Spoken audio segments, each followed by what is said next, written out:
தந்தி தொலைக்காட்சி நேயர்களுக்கு வணக்கம். நல்லதை சொல்வோம், நல்லதை செய்வோம், நல்லதே நடக்கும். இன்று 21/5/2025 புதன்கிழமை, சதயம் நட்சத்திரம், மதியம் 3-4 வரை, பிறகு புரட்டாதி.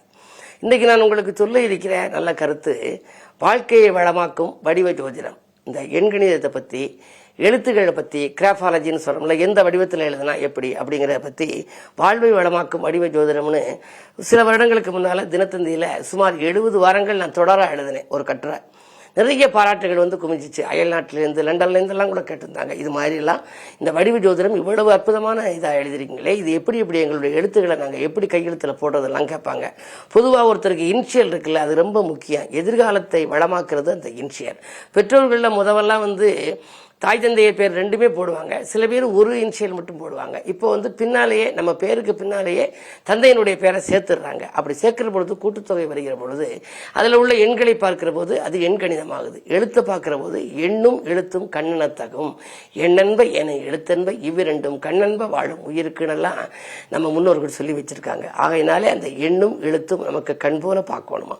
அப்படி இன்ஷியல்ல ஒருத்தருக்கு ஓ வருதுன்னு வச்சுங்க, ஓ அப்படின்னா ஓ அப்படியா அப்படிங்கிற, அப்ப வியக்கும் எழுத்து. அவருடைய வாழ்க்கை வியக்கும் அளவு உயரப்போகிறதுன்னு அர்த்தம். அதே மாதிரி சி என்பது அலட்சிய எழுத்து. என்னன்னு இருக்குன்னு வச்சுங்க, பாலை எழுத்து. 2 கோட்டுக்கு நடுவில் ஒரு குறுக்கு கோடு வருது இல்லையா, அதுக்கு பாலை எழுத்து. இதெல்லாம் நான் வந்து பெயர் சூட்டியது.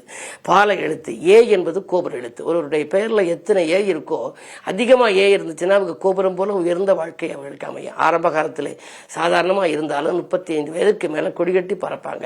இது மாதிரி ஒவ்வொரு எழுத்துக்களுக்கும் ஒவ்வொரு வடிவங்கள், அந்த வடிவத்துக்கு ஏற்ற வாழ்க்கை. எஸ் இருந்துச்சுன்னா, எஸ் என்பது ஆமோதிக்கின்ற எழுத்து. அது வளைஞ்சு கொடுக்குது, நாக எழுத்து மாதிரி இருக்கு. ஆக காக எழுத்து, நாக எழுத்து அப்படியெல்லாம் வச்சு அந்த வடிவ ஜோதிடம் எப்படி வடிவத்தில் நம்ம கையெழுத்து போட்டால் நம்ம வாழ்க்கை வளமாகுங்கிறத பற்றி நான் குறிப்பிட்டிருந்தேன். அதில் 9ங்கிற எண்ணை பற்றி உங்களுக்கு சொல்லணும். 9ங்கிற எண் வந்து மிக அற்புதமான எண். அந்த 9 எண் வந்து சர்வ வல்லமை பெற்ற எண். 8ங்கிற எண் இருக்கு இல்லையா, எல்லா எண்களும் கீழே தான் முடியும். 1, 2, 3ன்னு எழுதி பாருங்க, கீழே முடியும். ஆனால் 8 மட்டும் கீழேந்து வந்து திரும்ப மேலே போயிடும். ஆக 8ல் பிறந்தவங்க வெற்றிக்குரியவர்கள். வெற்றிக்கு 8னே சொல்லி நான் சொல்றது வழக்கம். 8, 17, 26 பிறந்தவங்களுக்கு மிக அற்புதமான யோகம். பிற்காலத்தில் கொடிகட்டி பறப்பாங்க. அவங்களுக்கு எல்லா விதமான செல்வாக்கும் இருக்கும், செல்வ வளமும் இருக்கும்பாங்க. 9 என்பது சர்வ வல்லமை வாய்ந்த எண். எப்படின்னா, 9ங்கிற எண்ணுக்கு வந்து நியூமராலஜியில் எந்த எழுத்தும் கொடுக்கல. ஏபிசிடி கொடுக்குற போது ஏக்கு 1, பிக்கு 2, சிக்கு 3, எஃப்க்கெல்லாம் இப்படி எல்லாம் கொடுத்துருக்காங்க. எம்னா 4, எண்ணுக்கு 5ன்னு வரும். ஆனால் இந்த 9ங்கிற எண் வந்து கொடுக்கலைனாலும் இந்த 9ங்கிற எண்ணுக்கு மிக மதிப்பான எண். எப்படின்னா, 1, 2, 3, 4, 5, 6, 7, 8, 9ன்னு எழுதுங்க. 9 விட்டுட்டு முதலும் முடிவும் கூட்டுங்க. 1, 8, 9, 2, 7, 9, 3, 6, 9, 4, 5, 9. முதலும் முடிவும் 9க்குள்ள முடியும். ஆகையினால இந்த 9 என்ற எண் மிக அற்புதமான எண்ணா. 5ஓட இப்ப இந்த 9 எண்ணினுடைய கூட்டல், எதை நம்ம கூட்டி சேர்க்கிறோமோ அந்த சேர்த்ததை திரும்ப வரும். இப்ப 5 9ஓட கூட்டுங்க, 5 9 14. அந்த 14 1 4 5 வரும். 6 கூட்டுங்க 9ஓட, 6 9 15, 1 5 திரும்ப 6 வந்துடும். 7 கூட்டினீங்கன்னா 7 9 16, 1 6 திரும்ப 7 வரும். எதை நாம் சேர்த்து கூட்டுகிறோமோ அதுவே திரும்ப வருகிறது. இப்படி வித்தியாசமான எண்ணை பார்க்க முடியாது. அதே மாதிரி எதை பெருக்கினாலும் முடிவு வரும்.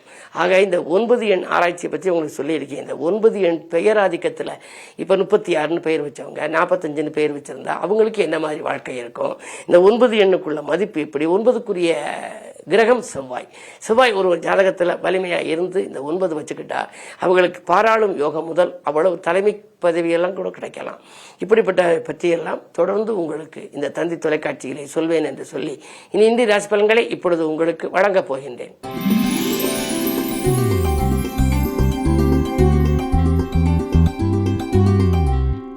மேசராசி நேயர்களே, உங்களுக்கெல்லாம் இன்று மிக யோகமான நாள். 2ஆம் இடத்திலே சூரியன் புதன், புத ஆதித்ய யோகம் இருக்கிறது. வருமானம் உயரும், வாழ்க்கை தரம் உயரும், கேட்ட இடத்தில் உதவிகள் கிடைக்கும், வாங்கல் கொடுக்கல்கள் ஒழுங்காகும், விலையுந்த பொருட்களை வாங்குவதிலே கவனம் செலுத்துவீர்கள். இடம் வாங்க வேண்டும், பூமி வாங்க வேண்டும் என்று 2 நாளாக நினைத்த எண்ணங்கள் கூட இன்று நிறைவேறலாம். இன்று நல்ல நாள்.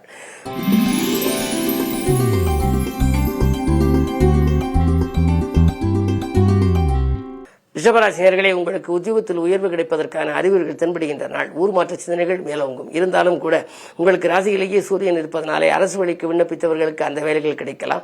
அரசு வழி ஆதரவு உண்டு. பொது வாழ்வில் இருப்பவர்களுக்கு நல்ல பொறுப்புகள் கிடைக்கும். புதனுடைய ஆதிக்கம் ராசியில் இருப்பதால் பொருளாதாரத்தை பற்றி கவலை இல்லை. எதை எந்த நேரம் செய்ய நினைத்தாலும் கை கொடுத்து உதவ கணிசமான தொகை கைகளிலே புரளும். இந்த நாள் நல்ல நாள்.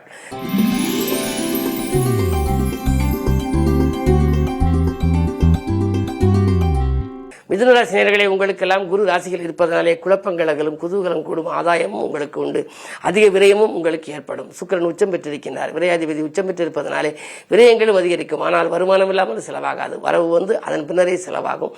நீங்கள் சொத்துக்கள் வாங்குவது பற்றிய சிந்தனை மேலோங்கி இருக்கும். 2 செவ்வாய் இருக்கின்றார். பழைய சொத்துக்களை விட்டுவிட்டு புதிது வாங்கலாமா என்று கூட சிந்திப்பீர்கள். இந்த நாள் நல்ல நாள்.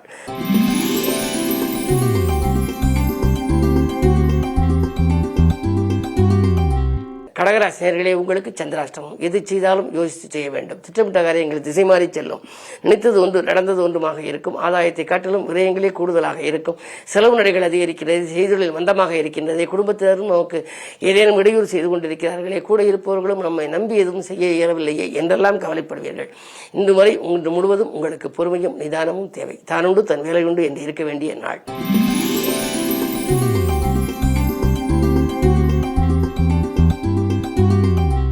சிம்மராசி நேயர்களே, உங்களுக்கு ராசியில் கேது, 10ஆம் இடத்திலே சூரியன். ராசிநாதன் 10ல் இருப்பதனாலே புதிய முயற்சிகளில் ஆர்வம் காட்டுவீர்கள். அது வெற்றி பெறும். உற்சாகத்தோடு செயல்படுவீர்கள். உறவினர் பகை அகலும். உள்ளத்தில் நினைத்ததை உடனடியாக செய்து முடிப்பீர்கள். வியாபாரத்தில் கணிசமான லாபம் கைகளில் புரடும். வருமானம் பெருக நண்பர்களும் உறவினர்களும் உங்களுக்கு வழிகாட்டுவார்கள். மாற்று கருத்துடையோர் மனம் மாறுவார்கள். பொது வாழ்வில் இருப்பவர்களுக்கு இன்று மேலிடத்திலிருந்து நல்ல பொறுப்புகள் தருவதாக சொல்லிய ஒரு நல்ல தகவல் கிடைக்கலாம். இந்த நாள் நல்ல நாள்.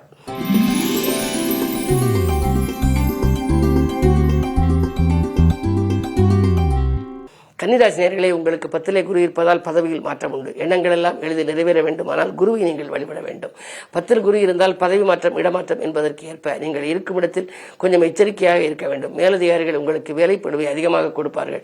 ஆனால் நீங்கள் கேட்ட சலுகைகளை வழங்க மாட்டார்கள். எதிலும் தாமதம் இருக்கிறதே என்று நினைப்பீர்கள். உங்கள் முன்னேற்றத்தை கூட சக பணியாளர்களிடம் நீங்கள் விவரித்து சொல்ல வேண்டாம். அதன் விளைவாகவும் பிரச்சனைகள் வரலாம். என்ன இருந்தாலும் இன்று நீங்கள் அமைதியை கடைபிடிக்க வேண்டிய நாள் என்பதை நினைவில் கொள்ளுங்கள். ஆரோக்கியத்திலும் கவனம் செலுத்துங்கள்.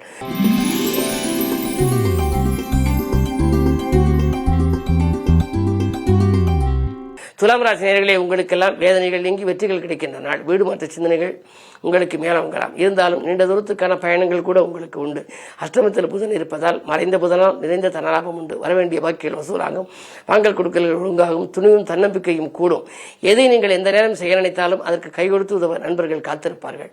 அதே நேரத்தில் உங்களுக்கு கேது உங்கள் ராசியை பார்க்கின்றார். ஆன்மீக நாட்டம் அதிகரிக்கும். புகழ்பெற்ற ஆலயங்களுக்கு சென்று வழிபட்டு வர வேண்டும் என்ற எண்ணத்தை பூர்த்தி செய்து கொள்வீர்கள். இந்த நாள் நல்ல நாள்.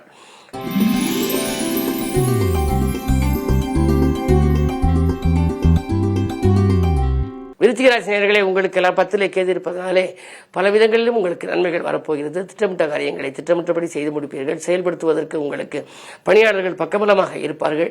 புதிய தொழில் தொடங்க வேண்டும் என்று நினைப்பீர்கள். அதற்கான எண்ணங்கள் கைகூடும். வங்கிகளின் ஒத்துழைப்பும் மடல்களின் ஒத்துழைப்பும் கிடைக்கும். புதிய ஒப்பந்தங்கள் வந்து அலைமோதும். 5லே சுக்கிரன் இருப்பதால் பெண் குழந்தைகளின் திருமணத்தை முன்னிட்டு நீங்கள் சீர்வரிசை பொருட்கள் வாங்குவதிலே கவனம் செலுத்துவீர்கள். இந்த நாள் உங்களுக்கு இயல்பாகவே நல்ல நாளாக அமைகிறது. மேலும் நன்மை கிடைக்க அனுமனை வழிபடுவது உகந்தது.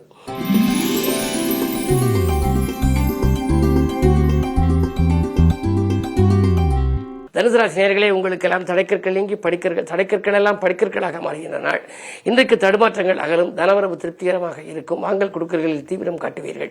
பொதுவாக 3லே ராகு இருப்பதனாலே முன்னேற்ற பாதையில் இருந்த சறுக்கல்கள் அகலும். பிற இனத்தை சார்ந்தவர்களால் உங்களுக்கு பெருமை சேரப்போகின்றது. அரசியல் கடத்தில் இருப்பவர்களுக்கு நல்ல பொறுப்புகள் வரலாம். அதே நேரத்தில் மாற்றப்பட்ட பொறுப்புகள் உங்களுக்கு மனதிற்கினிய பொறுப்பாகவே அமையும். குறுபார்வை இருப்பதனாலே நீங்கள் யாரையும் நம்பி எதை செயல்பட்ட காரியங்களில் வெற்றி கிடைக்கும் நாளாக இந்த நாள் அமைகின்றது.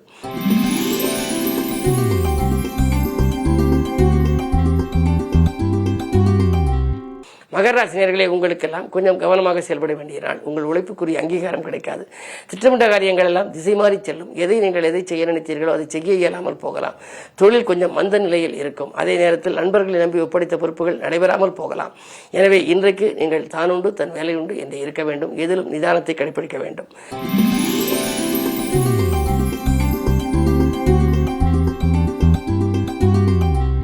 கும்பராசி நேயர்களே, ராசியிலேயே சந்திரன் 6க்கு அதிபதி இருக்கிறார். சனியோடு இணைந்திருக்கிறார். மனச்சஞ்சலங்கள் அதிகரிக்கும். எதையும் இதை செய்வோமா வேண்டாமா என்ற இரட்டித்த சிந்தனை இருக்கும். ஒரு இடத்துக்கு செல்லலாம் என்றால் செல்லலாமா வேண்டாமா என்று சிந்திப்பீர்கள்.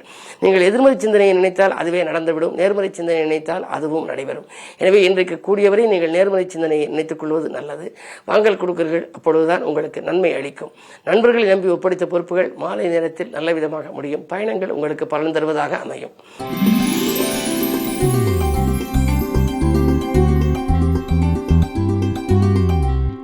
மீனராசினியர்களே, உங்களுக்கு சுக்கிரபலம் நன்றாக இருப்பதால் கரைந்த சேமிப்புகளை ஈடுகட்டுவீர்கள்.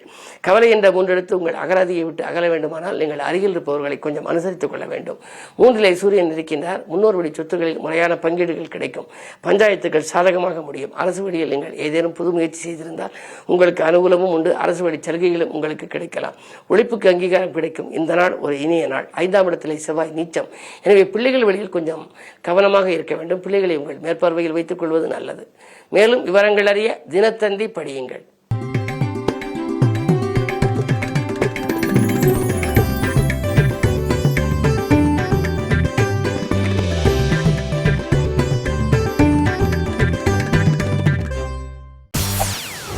செய்திகளை உடனுக்குடன் தெரிந்து கொள்ள உடனே சப்ஸ்கிரைப் பண்ணுங்க.